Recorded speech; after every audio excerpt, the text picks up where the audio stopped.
I think sometimes we only realize how much something has come to define us when we lose it.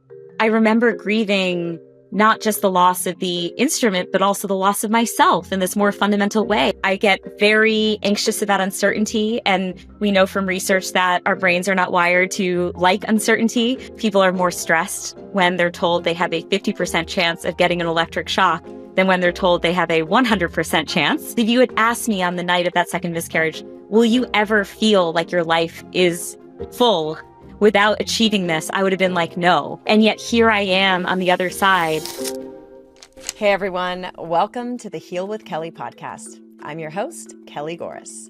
If you're in a chapter of your life that suddenly feels terrifying and unfamiliar, whether it's the end of a relationship, a major transition, or a change you never saw coming, and you're craving some clarity, steadiness, and hope, this conversation is for you. Today, I'm joined by Dr. Maya Shankar, a renowned cognitive scientist, Senior Director of Behavioral Economics at Google, former Senior Policy Advisor in the Obama White House, and now the author of the brand new book, The Other Side of Change: Who We Become When Life Makes Other Plans. Maya is brilliant, clearly, and she blends neuroscience with really powerful human stories that will crack your heart wide open to show us how the moments that turn our lives upside down can actually reveal our hidden strengths and reconnect us to who we're meant to be. Maya also gets very vulnerable and shares her own life's heartbreaks as she has navigated some unexpected curveballs and losses on her journey toward motherhood. The Other Side of Change was an absolute page turner that I couldn't put down. And if you are like me, and 2025, and really the last 5 years, have been, well, challenging, I know you will find support, strength, and hope in Dr. Maya's extraordinary work. Let's dive in. Dr. Maya, thank you so much for being here today with us in studio, and it's a very special day. It's your birthday. Thank you so much for having me. And I'm so glad to be able to have this conversation on my birthday. It's a nice moment of reflection. Yes. Oh my gosh. And 40 is a big one. I hope you don't mind me sharing. Not Do you at all. care about the number? Okay. No, no, no. I feel like it makes sense given how vulnerable you are in this amazing new book you wrote, and is The Other Side of Change: Who We Become When Life Makes Other Plans. I was reading this book in preparation for this interview, and I was completely riveted. I was reminded how much I enjoy reading, and B, I couldn't remember the last time I had sat down with a book and literally did not want to put it down. I was just like devouring it and turning the page. And I love this book so much. And you just have this really a talent and a gift for being so succinct, but really rich with emotion and humanity. And I just thank you. That means so much to me. And, the people that I interviewed for this book gave me so much of their hearts and their minds, and there's just so much time over many, many years on repeated occasions. And to feel like I did justice to their stories means more than you know to me. And so I'm so glad that it had the emotional impact that it had on you. That is so wonderful. Thank you. And yes, it was also coupled with these practical tools. And I've studied psychology and, personal development and all of these things for so many years. And there were some new terms I was kind of shocked to learn, but coupled with these human examples of people that were faced with this unexpected, life-changing circumstance that knocks them off their track and makes them question everything, and then the practical tools that you provide to help us we read the stories, we're moved. I was moved to tears multiple times. And then we kind of like look through the lens of our own lives. And I think like archetypally, you picked really amazing stories that like everybody can relate to in some way. Yeah, it was so interesting. And I love that you mentioned that. One of the reasons that I'm so fascinated by the topic of change is that I'm really scared of change. I haven't enjoyed unexpected changes in my own life. I get very anxious about uncertainty, and we know from research that our brains are not wired to like uncertainty. So one of my favorite studies shows that people are more stressed when they're told they have a 50% chance of getting an electric shock than when they're told they have a 100% chance, which is so wild, right? But I find so much resonance in that because I like knowing how the story ends. I don't like the discomfort of not knowing what's up ahead. And so, in large part, I wrote this book because I was so curious to figure out how I could do change better in my own life, right? How I could navigate it with more peace and more wisdom. And I feel like when it came to hunting for stories, I wanted to find stories that were page turners, right? I went on this hunt worldwide to find the most exceptional stories of change that I could that would really blow people's minds. But at the same time, I wanted there to be a universal lesson baked within each of these exceptional stories. Because if there's one thing that I've learned from the years I've spent interviewing people for my podcast, A Slight Change of Plans, and now writing this book, it's that there is so much that unites our stories of change, even when they don't look similar on their surface. So I think in everyday life, we're kind of told, oh, you're going through the loss of a job. Oh, you should talk with my friend. They also lost their job recently. Or, oh, you're dealing with a loss in the family. Oh, go to the bereaved section of the library. That's where you'll find books that will help you. But we all share a similar psychology, which means even if we're going through changes that look wildly different. I remember on my podcast, I was interviewing someone who had just received an unexpected cancer diagnosis, and then also talking with a woman who found out her husband had had a decades-long affair.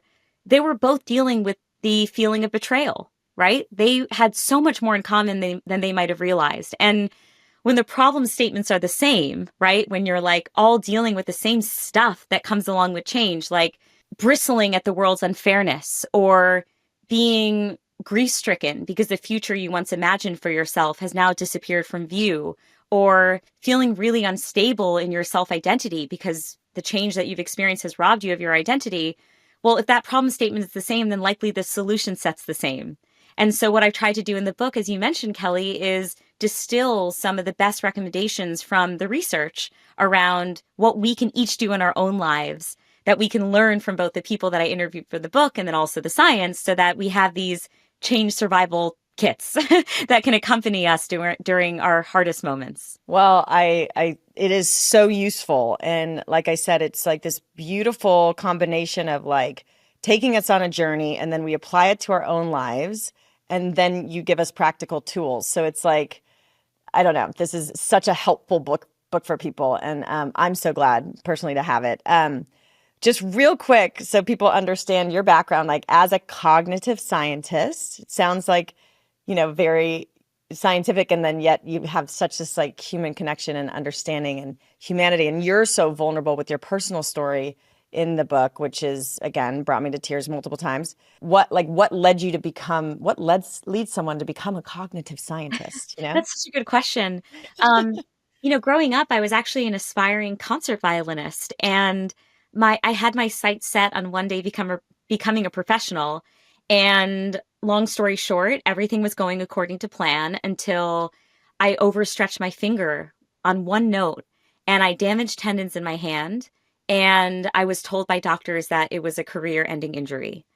And as you can imagine, I mean, when you've devoted 10 years of your childhood to a pursuit, it's a very disorienting process, right? I mean, I think sometimes we only realize how much something has come to define us when we lose it, when it's no longer available to us. And I remember grieving not just the loss of the instrument, but also the loss of myself in this more fundamental way. I was really unmoored.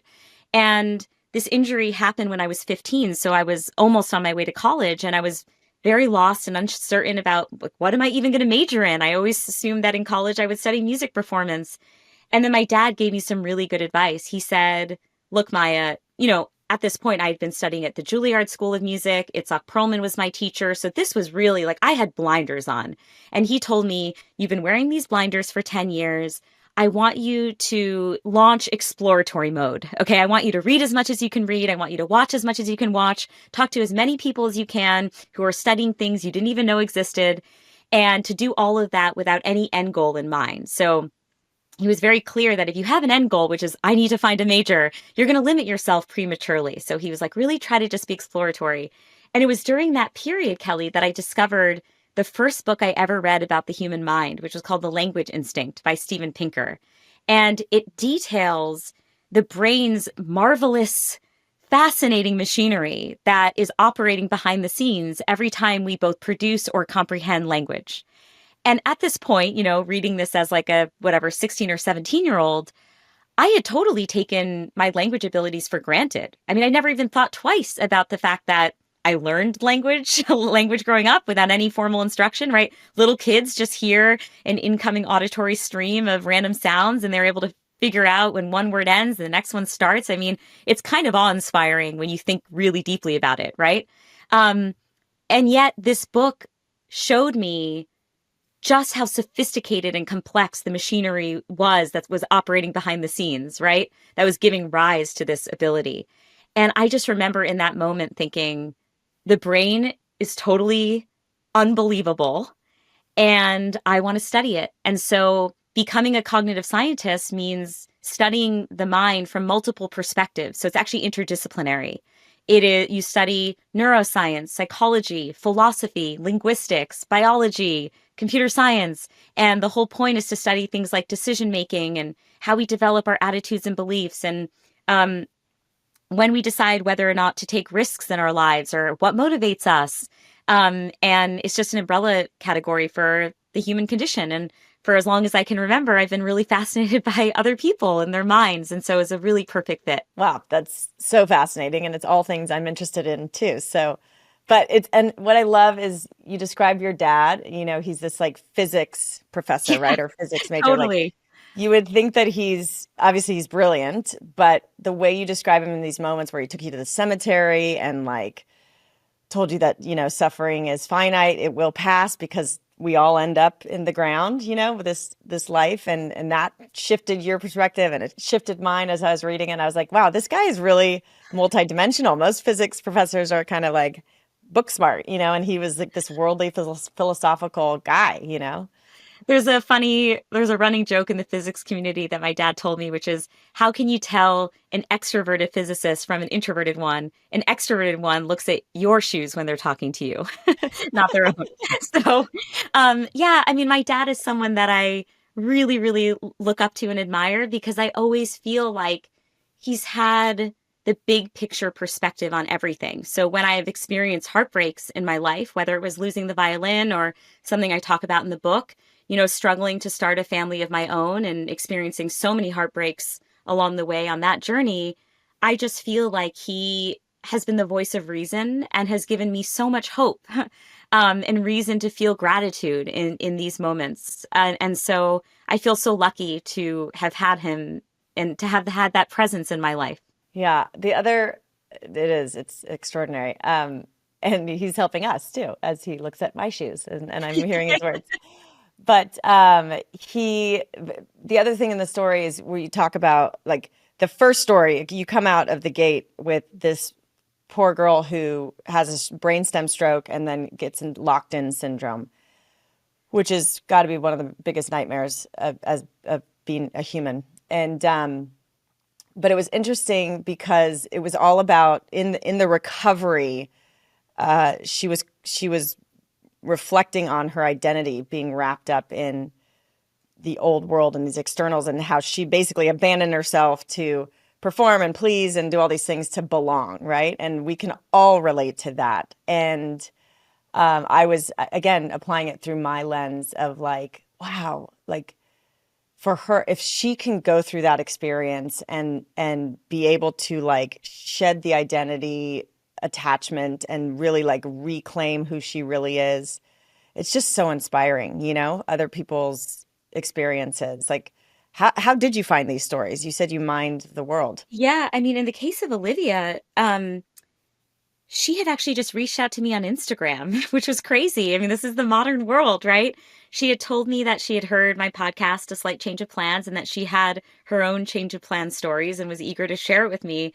And I was just in the beginning of conceiving of this book. And I was like, wait, are you actually free for a phone call in like 10 minutes? And she's like, whoa, I didn't even know if you're going to respond. Now we're going to have a phone call. And I was enraptured by her story. So for those of you who don't know what locked-in syndrome is, it basically means that you have no voluntary control over any of the muscles in your body except for the muscles that control your eyes. So for a lot of people, this is their worst nightmare because for locked in people, their consciousness remains fully intact. So they're thinking and feeling all the same thoughts as before. They have the same personality as before, but they literally cannot communicate with the outside world other than by blinking when people get to the right letter on a letterboard. And they slowly and painstakingly spell out letters that way. Like someone will slide their finger along the letters of the alphabet and you blink when they get to the right letter. And so this happens to Olivia when she is in her early 20s, when she's a college student. Can you even imagine, as a result of a brainstem stroke? And one thing that was so fascinating that I discovered through the process of writing The Other Side of Change is that change can serve as revelation. And when a negative thing happens in our lives, it can feel like an apocalypse of sorts, a personal apocalypse where the world we knew has now been destroyed and we feel completely unmoored in our new surroundings. But what's so interesting about the etymology of the word apocalypse is that it actually comes from the Greek word apocalypsis, and that means revelation. And I think it's a really instructive etymology because what it says is that, yes, change can upend us. It can throw us upside down, but it can also reveal things to us. Because what happens when we're thrust into a new and unfamiliar setting is that parts of ourselves that were maybe hidden from view or we had never had time to attend to or never thought to attend to now come into the light. And we're forced to contend with those parts of ourselves and to maybe reconsider those parts of ourselves. And so, as you mentioned, what was so relatable to me about Olivia's story is that she becomes locked in, but it only really hits her, the gravity of her condition, when her boyfriend's family comes to visit her in the hospital. And this is a family that she's never been able to impress. She never felt like she was able to get their approval. And now she's in a hospital bed, unable to present herself, to curate her image in the way that she feels she needs to in order to be liked and loved and accepted.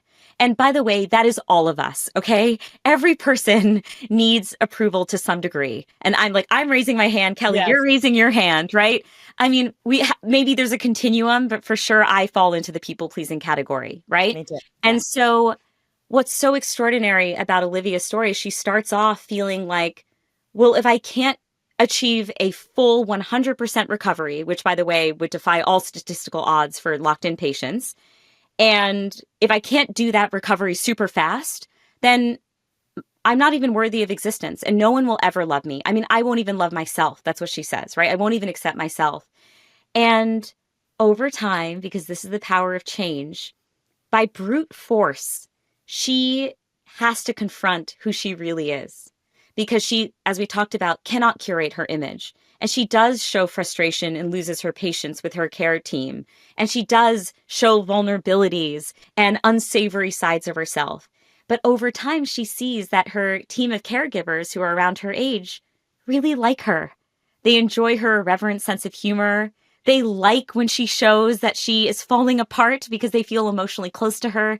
And she has this epiphany one day where she's like, well, if they can accept me as I am, then maybe I should love myself too, as I am right now in this moment, like no improvements needed. And obviously, the devil's in the details. Like people can actually consume her full story. It was a Herculean effort, by the way, to condense down her story because it was just full. It was like an abundance of riches. But she gets to a point where she, first of all, does have a miraculous recovery. I'm able to interview her and she's able to speak, which is extraordinary. But most importantly, she's no longer chasing that perfect end state. In fact, she says, I'm at a point now where if I make more recovery, if I make more improvements, great. But if I don't, I'm just learning to be happy with who I am. And when I think about myself, right, you mentioned it's my birthday today and I'm in my 40s. Olivia's in her late 20s. She has reached a level of self-acceptance and assurance and confidence that I aspire to achieve. And what she says at the end is, I'm sure Olivia has a lot of reasons to resent what she's been through, but she is so grateful for the person that she's become on the other side of change. She said she's achieved a degree of self-love that would have taken her decades to have achieved otherwise if she ever got there at all. And again, I just think that is the upside, like that is the beauty of going through these unexpected moments of change. It can reveal things to you about who you are, and you can in turn change course and become a better version of yourself on the other side. Totally. And as you're talking, I'm like, there's so many different directions I want to go with this. But the biggest question that's sticking out right now is like, when I was listening to Olivia kind of talk about how insecure she was, or how, she was having these health issues that she would stuff down and not reveal to her peers because she didn't want to burden them, or she didn't want them to roll their eyes again because she's got another health thing. And then when she got the locked in syndrome, and by the way, she's got this loving grandfather who I Oh just my fell in gosh, love with yes. too. I Like, know, thank me God too. for him, right? Yes. Um, but like, she stumbled upon this video of this woman, Kate, who healed tremendously from locked in and given to her by her grandfather. And it inspired her in such a way that she's like, to the point of obsession, like, I'm going to be the same as Kate and I'm going to fully recover. But I wouldn't have pegged that as her having that like obsession and resilience to do it, because her personality before seemed a little bit like, definitely like sheepish and kind of shy among peers, and not that go Go getter. getter kind of like, I will do it at all costs. I would have bet, if I was a betting woman, that she would have spiraled down and been like, gone to the I don't deserve to be here kind of thing and give up. Yet, defying all odds, she recovered tremendously, and it took her longer than she wanted. But do you see in your research, like, or what is your theory of the two different paths she could have taken, and why the people that do persist and make this, I consider myself, like, I go after my dreams, I will do it at all costs. In her situation, I don't know that I would want to stick around. You know what I mean? I don't know that Absolutely. I would have her fight. So what do you see causes the difference in that toggle? No, you've made a brilliant observation, because I think Olivia too was absolutely floored by her own resilience and perseverance. I mean, she was doing rehab round the clock. It in a way that shocked her. She was like, I don't even know. I don't know where all of that motivation and energy came from. I think what you're saying actually speaks to a bias in cognitive science that is important for all of us to learn. So there is a concept called the end of history illusion. And what it basically says is we fully acknowledge that we've changed as people considerably in the past. So, Kelly, if you were to share a photo with me of my 10-year-old self or my 20-year-old self, I would be like, oh my God, totally different person today. Please let me forge as much emotional distance between that person and who I am now, because, oh my God, cringe, right? But then what's so interesting about the brain is if you were to ask me, well, how much are you going to change moving forward? I would be like, oh, no, no, no, no, I'm done changing. Like, what you see is what you get. This is the finished product.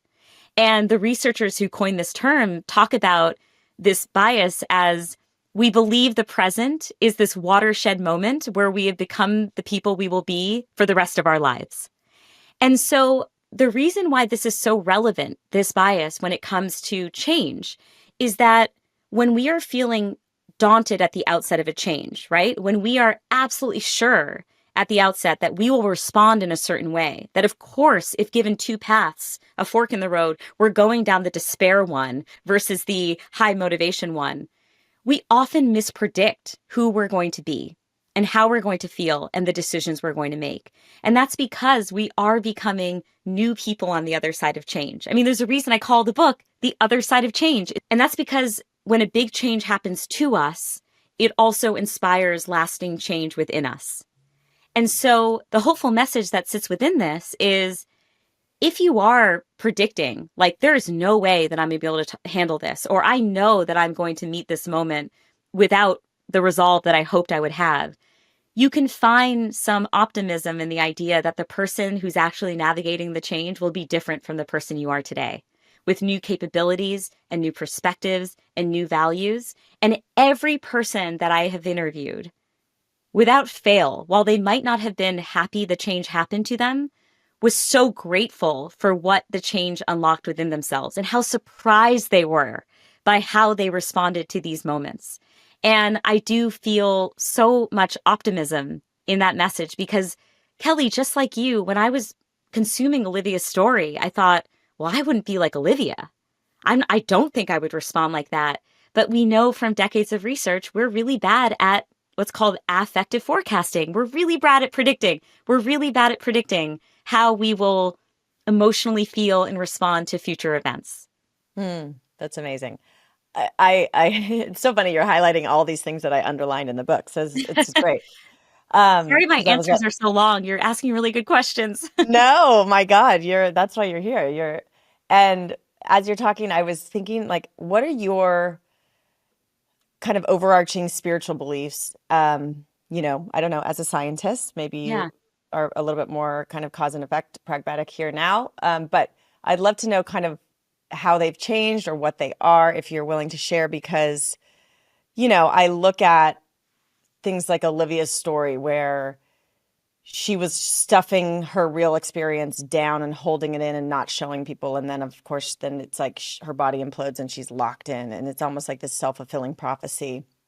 And, Matt, the reporter, who, again, I want to touch on this Kobe Bryant situation. I was like, I feel very close to Kobe, and that was devastating to read that again. And so as a listener and and you could touch on the story, so I'm not just speaking into a vacuum, but he mistakenly, and he had these panic attacks, and he's this like accomplished reporter, and he was first on the scene because he lived 15 minutes away. And he made the, I guess, mistake of saying that all of his daughters were on board, Mhm. and it cost him in his career. But it also like kind of became that self-fulfilling prophecy of like messing up. That's why he would have panic attacks, because he was so nervous going live and being judged and crucified socially. And then Absolutely. it comes true because he makes this mistake. I heard it and I was like panicking, but I chalked it up as like, it was just early reporting. Nobody knew what was going on. Everybody was trying to figure out in real time. So I never condemned the poor guy. I was just like, it was misreporting because of everything was happening so fast and people were wanting to know and it was unclear.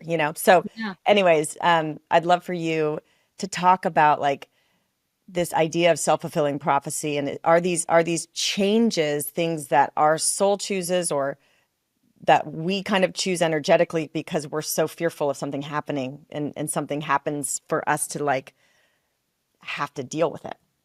Yeah. I mean, I think so. The story you're talking about, where Matt's um, panic attacks give rise to this, mistake on TV, which causes a lot of pain, and then he spirals into a shame cycle where he believes that he is fundamentally broken as a person. Because why would a person who's healthy have these horrible panic attacks?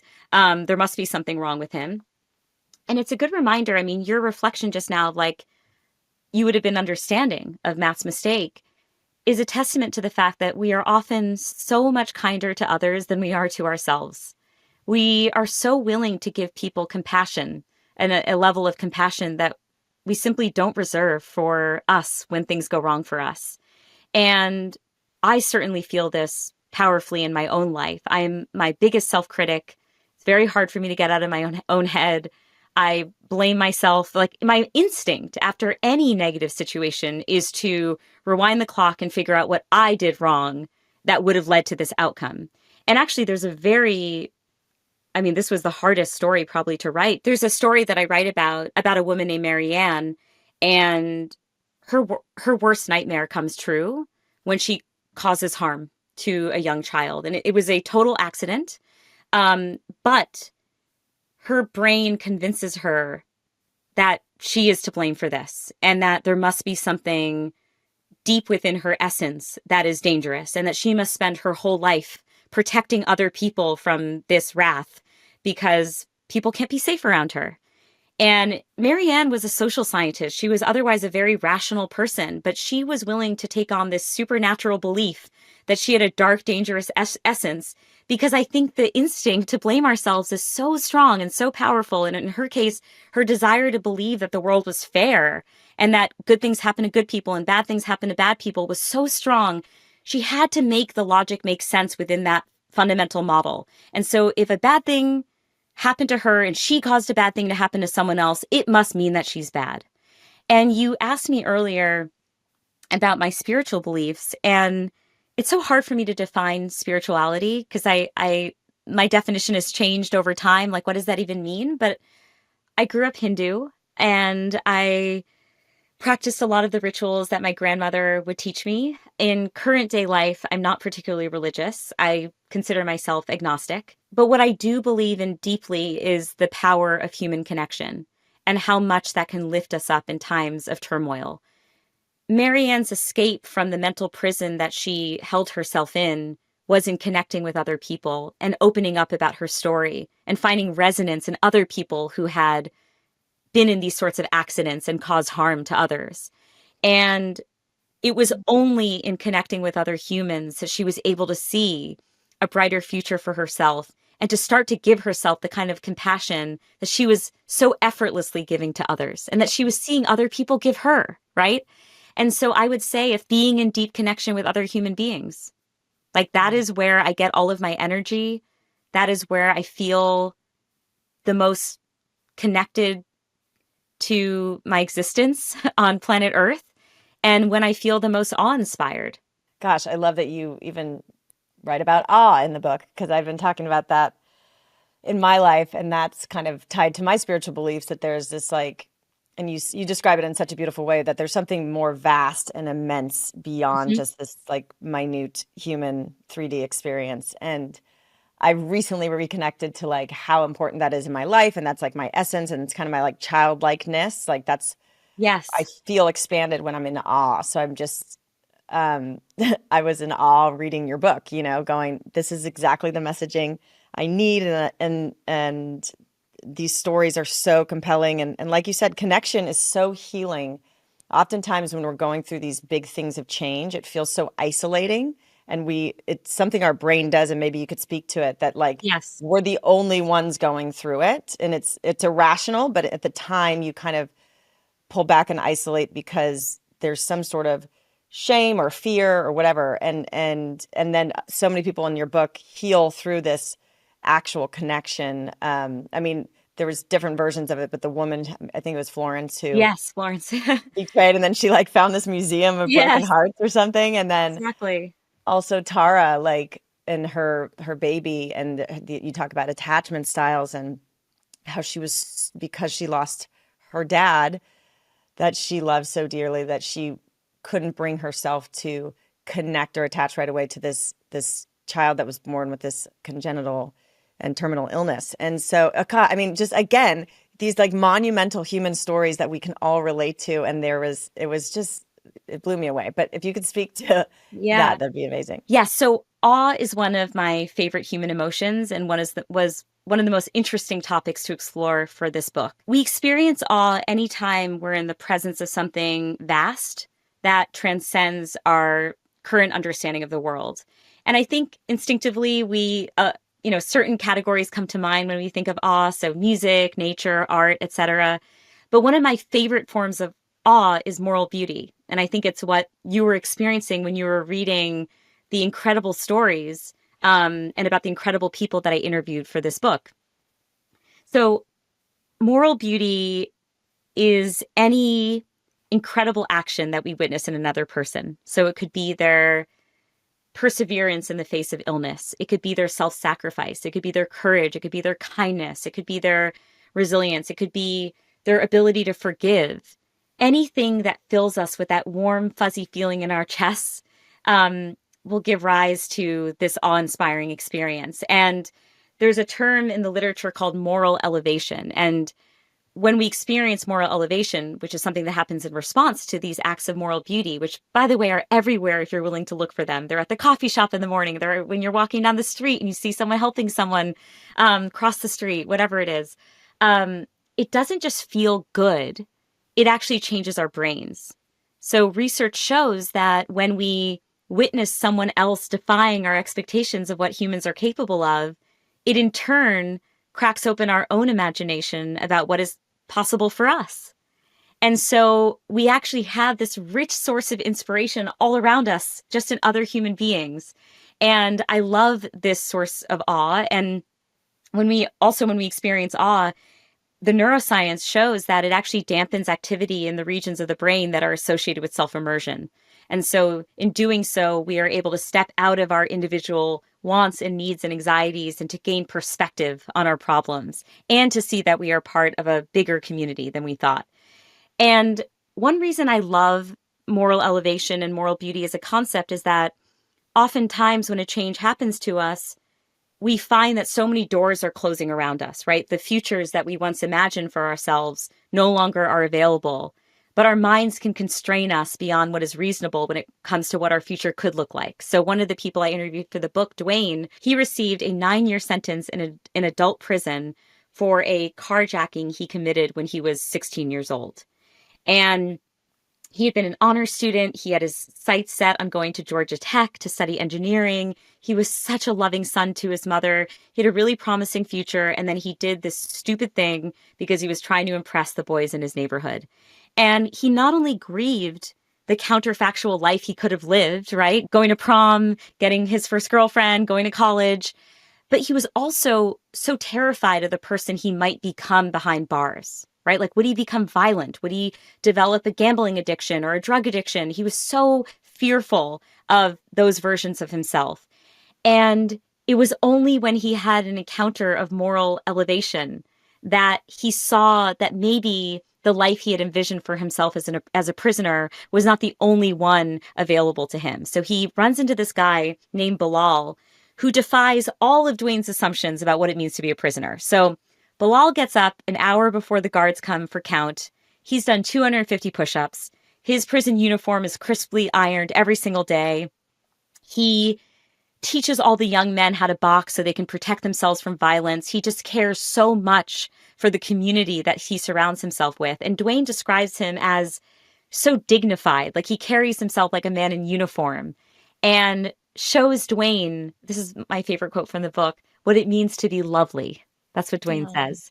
Yeah. And through this model, Dwayne sees that maybe there are other ways you can be as a prisoner, right? Maybe he had too, maybe his mind had been too closed off to what was possible for him.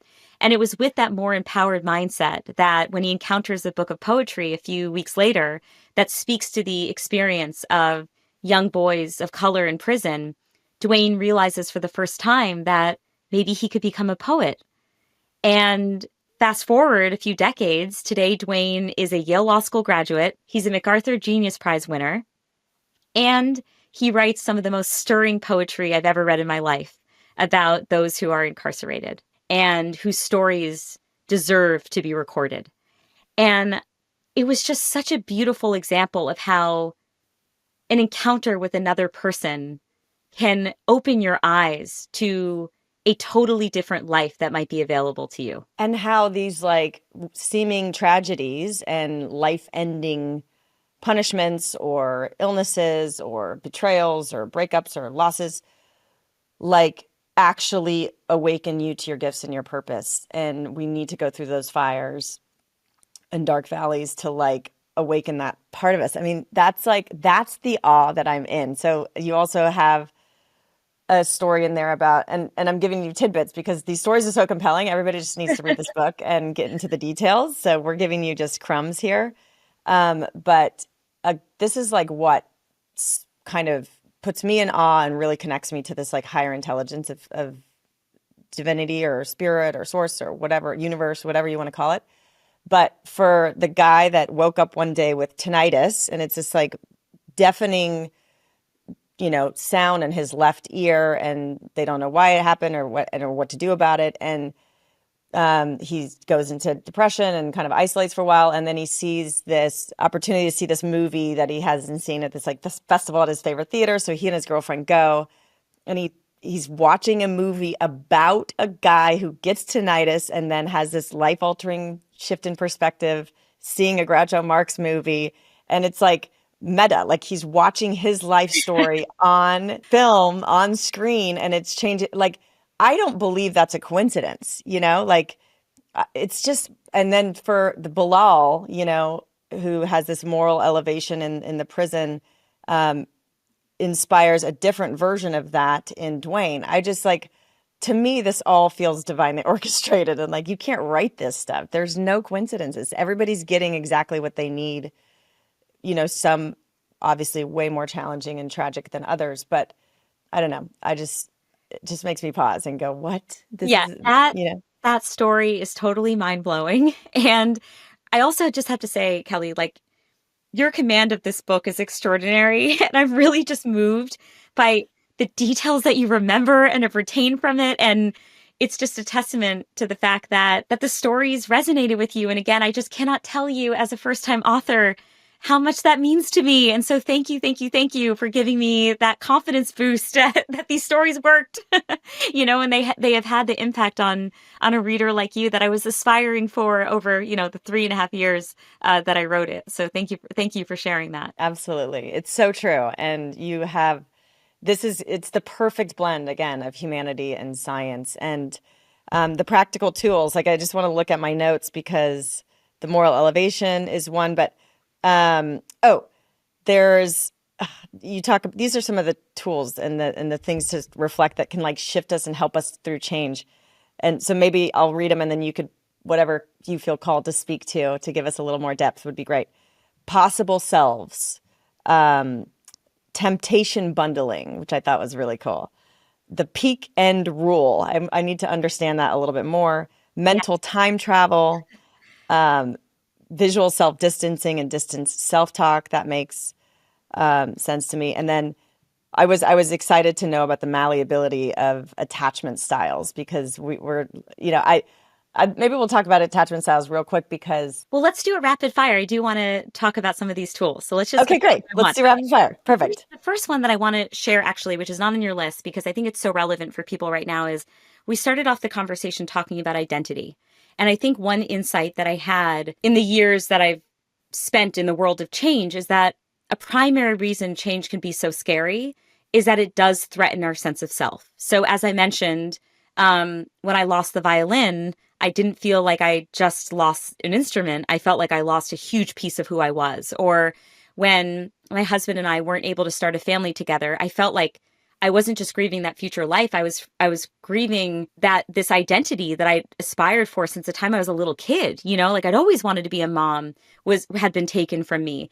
And one lesson that I've learned, and I'm hoping this can be helpful to your listeners, is to define myself not simply by what I do, but by why I do it. And by that, I mean, try and identify what are the features of the things that you love or that you aspire to do in your life. So if I ask myself about the violin, like what was it that drew you to the violin as a little kid? It was emotional connection, right? It was about forming close bonds with people. And just because I lost the violin didn't mean that I lost what led me to love it in the first place. That passion remained fully intact despite that transition. And if you define yourself in those terms, like I, Maya, am a person who thrives on human connection, then the task simply becomes, well, where else can I express this passion of mine, right? And it turns out that I subconsciously have gravitated towards spaces where I can feed this desire for human connection and emotional attachment. So through my podcast, through writing the book, in my work as a cognitive scientist, studying the science of human connection, that box has been checked. And so I would urge everyone to ask themselves, what is their why? What is the thing that drives them to love what they do? Attach some of your identity to that why, because the next time life throws a slight change of plans your way, you will have a softer landing, and it will also serve as a compass that helps guide you towards your next steps. And I'm not just talking the talk here, I'm walking the walk, because right now I'm actually asking myself that same question around motherhood, right? I'm asking myself, what is it that I was craving from motherhood? And is it possible to find those same attributes elsewhere? Okay, so that would be my first identity lesson. And then the second one I want to share on the identity front is around an exercise called self-affirmation. So I actually distinctly remember my husband, who's a software engineer, unknowingly engaging me in a self-affirmation exercise. So it was the night of the second miscarriage with our surrogate. We just had found out that we had lost identical twin girls. I was just totally grief-stricken. I was under the comforters in my bed, and was like, oh my God, I've lost everything. That's how I felt. And my husband comes into our bedroom and says, Mai, that's his pet name for me. He's like, Mai, let's just list a couple things that we're grateful for. And Kelly, I remember being like, oh, hell nah. Okay. Like, I am not doing this gratitude nonsense right now. We've just had one of the greatest heartbreaks of our married life together. I feel like shit. Excuse my French. Sorry. And I don't want to do the exercise that you are proposing. And I don't know. I think he maybe like wore me down. I looked at him and he was so sweet and earnest and smiley. And I was like, okay, fine, Jimmy, I'm going to do this. So I start rattling off a couple items, right? Oh, I'm grateful to be an aunt to my 6 nieces and nephews. I'm so grateful to host a slight change of plans. I get to meet these incredible people all the time and get to tell their stories. I love my Zoom workouts with my trainer. Like Matt is so funny and friendly, and we get to gossip about The Bachelor and Love is Blind. And this list just flowed out of me, Kelly. And I swear to God, when it did, something magical happened, which was I suddenly zoomed out on my life. I saw that my identity was actually so much more multifaceted than I had led myself to believe. And I was able to see that while this experience was totally heartbreaking, not everything that I valued had been taken away from me. And so the key to a self-affirmation exercise, and people can do this in just 5 minutes, grab a notepad, grab a pen, get your iPhone, go into your notes app, or your Pixel. Sorry, let me do that. Or That's it. grab your smartphone, go into your notes app, and all you have to do is write down every identity that you value and cherish and that brings your life great meaning. And if you're going through a change, focus on the identities that aren't threatened by the change. So, for example, if you're having a really rough go at it at work, you might really emphasize your spiritual life and that you really value the community that you practice that spiritual life with. Or let's say you're in a rough spot in your relationship. You might talk about how much you value your community in your town. And what an affirmation exercise does is that it takes people out of this singular goal pursuit mode that I certainly was in. I was so intent on achieving my goal of becoming a mom that I completely lost sight of how otherwise rich and multidimensional my life was. And it just helps to expand that spotlight so you can see everything that is there in your life that you care about. And I just remember the impact of this exercise. Like, did I go to bed, full of glee? Of course not. I was still totally heartbroken. But did I go to bed feeling more whole than I had before? Absolutely. I felt so much more intact. So I would also recommend people do a self-affirmation exercise. I love that. I'm kind of always grappling with this kind of fine line between pursuing our goals and when to learn to let go. Like, Yeah. how do you're in that space right now, right? So I'm I in just that love, liminal space and I yes. totally resonate with what you're saying. And as kind of a type A person, my instinct was to just get right back into it and to be like, okay, Jimmy, let's talk about it. What are our options? Like, if you've got embryos, let's talk about adoption. Let's talk about other ways of starting a family. And there was this really interesting moment where a couple years, I think it was maybe, I don't know, a year and a half or 2 years after the losses, Jimmy came home from work one day and was like, maybe we don't have to have kids. And it, every time in the past that I had contemplated not having children, it felt like all the blood was like draining from my body and that my identity was fully under threat. And that every cultural message that I ever heard growing up, especially in an Indian American family, was, your value as a woman is to procreate. However problematic that is actually what I absorbed as a young woman in this society, right? And so I felt like, well, then what meaning would my life have? And yet, and I think it's hard for me to figure out exactly when this maturation happened, but something about the conversations that I've been having with all these people who are navigating change and who are grappling with their identities and were making themselves whole after they had been broken apart made me feel for the first time ever in my life that I could live a happy and meaningful and fulfilling life without children of my own. And for some people listening to this, they'll be like, duh. But that's the thing is, I didn't grow up thinking that way. And I actually never thought that I would be able to feel that way. And so one thing that has been so powerful for me about going on this journey with other people is that I have now witnessed myself become a different person on the other side of change. Because if you had asked me on the night of that second miscarriage, will you ever feel like your life is full without achieving this? I would have been like, no. And if you had asked me, will you ever feel like there was anything redemptive that was going to come out of this heartbreak? I would have said no. And yet here I am on the other side, still not having achieved that goal. We are not parents right now, and who knows what the future will hold. But today we are not parents. And you are looking at a version of Maya who is the happiest she's ever been, who feels freer than she's ever been, and who feels the most at peace. And I could never have predicted that happening for me. And so I want my story to serve as an example that even for people like me who approach this topic with cynicism, right? Like, I have two allergies. I'm allergic to soy and I'm allergic to cliches. And so when I hear something like change has a silver lining, I'm like, yeah. Maybe for you it does. For me, it does not.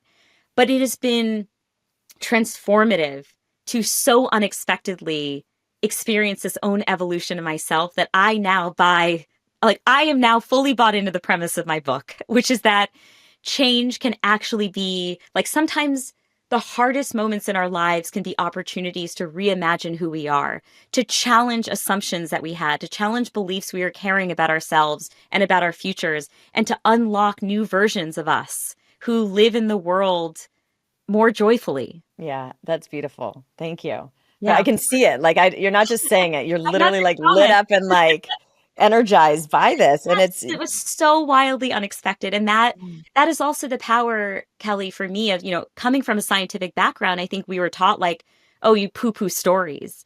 And I've always felt like the sweet spot was actually marrying science and storytelling. And like that is the power of engaging deeply with other people's stories. You can hear the science over and over again, but it doesn't land like it does when you digest it through someone else's narrative. And I think that's what I experienced writing and then reading this book, which is, oh, wow, I've known that insight, but now that I see it actually work in Olivia's case and actually see it happen for Tara and for Dwayne and for Florence, okay, I should probably take that one more seriously. yeah, it's amazing. As you're speaking, like surrender seems to be a theme. Like it's Mhm. almost like in the full acceptance of um the reality of what you're dealing with. That's when like I don't know, the new lease on life or perspective or contentment can land. But Mhm. most of us resist. It's our natural instinct to resist change. So that's like surrender and then our like just we're wired to like need some semblance of control, which is why that statistic about we're like the Exactly. 50% of a shock coming is more anxiety inducing than 100% of the shock coming. Like it makes no sense, but we just so cling to certainty and familiarity to the point where we could stay in a damaging situation just because it's familiar, because that our nervous system thinks it's like a false safety.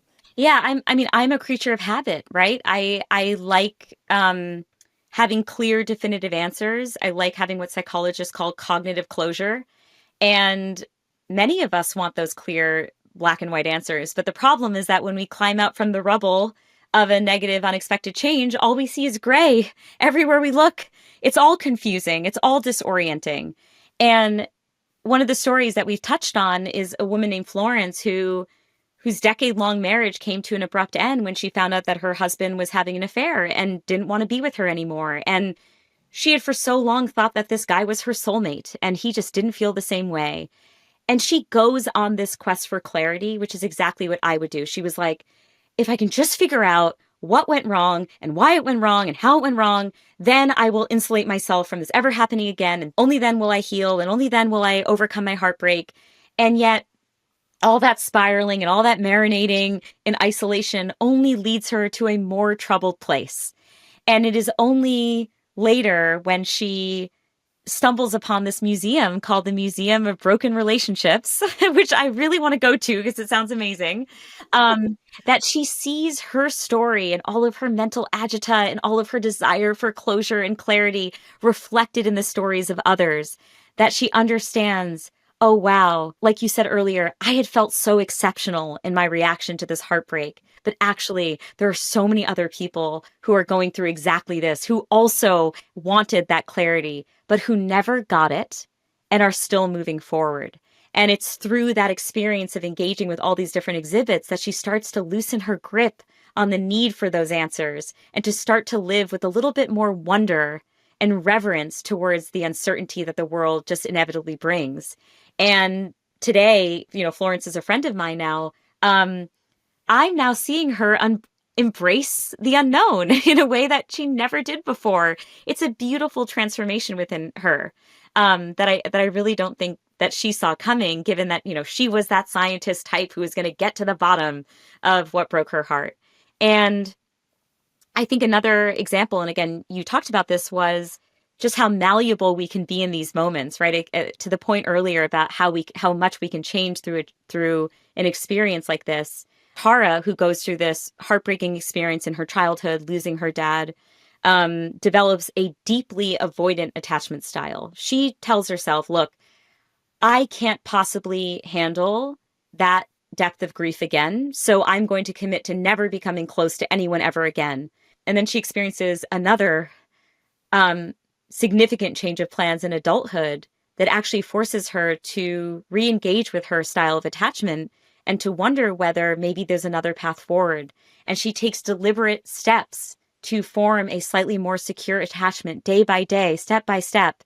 And a lot of people don't know this, but our attachment styles are malleable. They are changeable. We are often told that the attachment styles we form in childhood are our destiny and that we are just going to be held captive to those styles. But actually, research shows we can, and I talk about some of these techniques in the book, there are steps we can take towards a more secure attachment. And again, to witness the beauty of Tara today, who has the most unbelievable support system around her. She has a sisterhood like none other. She has deep and meaningful relationships with people. And her life is just brimming with love.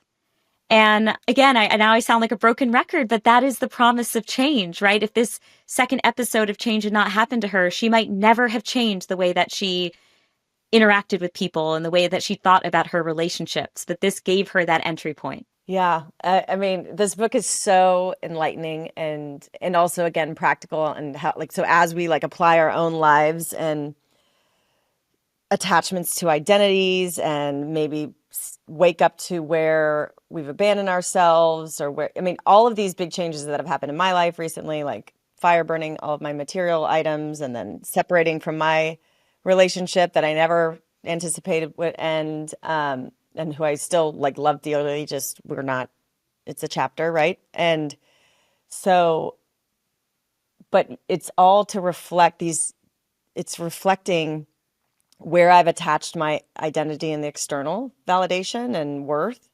Also, opportunities of where, like you said, we are so easily able to give compassion to other people, but then we're so hard on ourselves. And so, like, I've just, it's become this, my way through it is really starting to turn all that love. But I have to, like, waking up to where I've abandoned myself and tried to externally prove my worth, and now really just like connecting to myself and like cultivating that self-love. And there's different versions of that, in all the stories in your book. And I think everyone listening to this can relate to it. And then to have the practical schools, like the rumination that everybody Oh my goes through in gosh. different ways. The Yes, rumination that I was doing last night at 3 a.m. Like 100%. just the tools in the book that can break us out of that prison of rumination are, That more chapter, by the worth way, more than Kelly, gold. was so for me. I have a PhD in rumination, girl. I can ruminate over anything. I spent my whole life ruminating, I feel. And so distilling all the techniques in that chapter, oh my gosh, that was a game changer for me. Yeah. And I Yeah. use those tools all the time to break myself out of those negative thought spirals because they can hold us hostage and they can really hold us back. And so, I was just so eager to share whatever wisdom I've accrued because, yeah, Yeah. rumination, oof, that's a toughie. I'm It's glad a you all toughie, wake up at 3 a.m. worrying about girl. random stuff. Yes, yes. And it was like 2 nights ago, and I had done something nice for someone, And then I'm like in my head because they didn't respond or acknowledge that Yep. I had done it. And then I was like, oh my God, I offended them. Are they mad at And me? like I said it wrong or I patronized them. And I was like, and then I was just like, all I did was put my hand on my heart and just like, that was my way of breaking out of the rumination. And it took me a while, but I was just like, just self-love. Like, okay, no matter, you can't control how someone interprets anything. And your intention was pure to do something nice. Yes. Yes, there's like judgments and something behind the scenes that you feel guilty for having, and maybe like you feel like you're being exposed, but like your intention was pure. And you cannot like just you have to let everybody have their experience, and let's wake up in the morning and connect and like whatever. Finally broke the rumination, and then in the morning she of course had not seen the text and not, and then was like, oh my God, I'm in tears and this whole thing. So I was ruminating for nothing. But like you had those tools you have in the book, and then my kind of like just tuning into my heart and like getting out of my head and into my Yes. heart has been my practice lately. And these are superpowers as adults, as we're starting to kind of live more conscious and in the present moment. So Okay, this so book is for everybody that wants to do that. well, so first of all, I need to say we are the same person. How funny is it that something like doing something nice for someone else, but then not responding right away immediately triggers this spiral of, oh my God, what did I do wrong? I framed it wrong. I did it wrong. The timing was bad. Maybe they were mad at me about something else. And now this is surfacing. And I would have done exactly the same thing. So I feel so deeply heard and understood by you right Yeah. now. And yes, hashtag twinning. Okay. Second thing I wanted to say is when it comes to, and this is why I love your show and I love your mission statement, which is it's all about what's happening on the inside, right? So there are people who are responding to change or are trying to inspire change in their lives. And maybe they have the luxury of being like, I'm packing up my bags and I'm moving to Bali for a year. Most of us don't have that luxury. We have to just deal with stuff in the here and now, in our homes, with our day jobs, and with all of the responsibilities that life carries. And my goal with this book was to give people that mental toolkit where if you don't have any resources, and you have minimal time, all of the strategies are light lift and easy to implement, and you can carry them with you wherever you go because they're all just about tweaking the way that your brain thinks about stuff. And to me, that was the most practical version of a toolkit to give people during times of stress. Because if there's anything people feel when they're going through the hardest moments, it's sheer and utter exhaustion. You don't want to be given really long homework assignments of how to get to the other side. You want easy to access things that are going to show immediate returns. Yeah. Well, you nailed it. And like I said, the stories that you chose or found you, it just makes anybody going through, whether it's illness or you can just relate to all of it in different ways. And there's like, you just cover so much so that if we find ourselves ruminating in victimhood or panic or powerlessness, like these stories will wake us up and go, oh my gosh, if they can do it, we can too. And Totally. where's the gold in my challenge, So guys, Maya, thank you so much for It was just such for a writing this book and the work you do and this light that you're shining. And yeah, thank you again. I appreciate you so much. This was really such a beautiful conversation. And again, I feel like I was talking to a kindred spirit. So that's always wonderful. Oh, we are the same human. Where can people get this book? Oh, yeah. So they can order well, first of all, The Other Side of Change is out this week. So that's super exciting. They can order The Other Side of Change wherever they like to buy books. And you can also follow me on Instagram at Dr. Maya Shankar. So that's DrMayaShankar.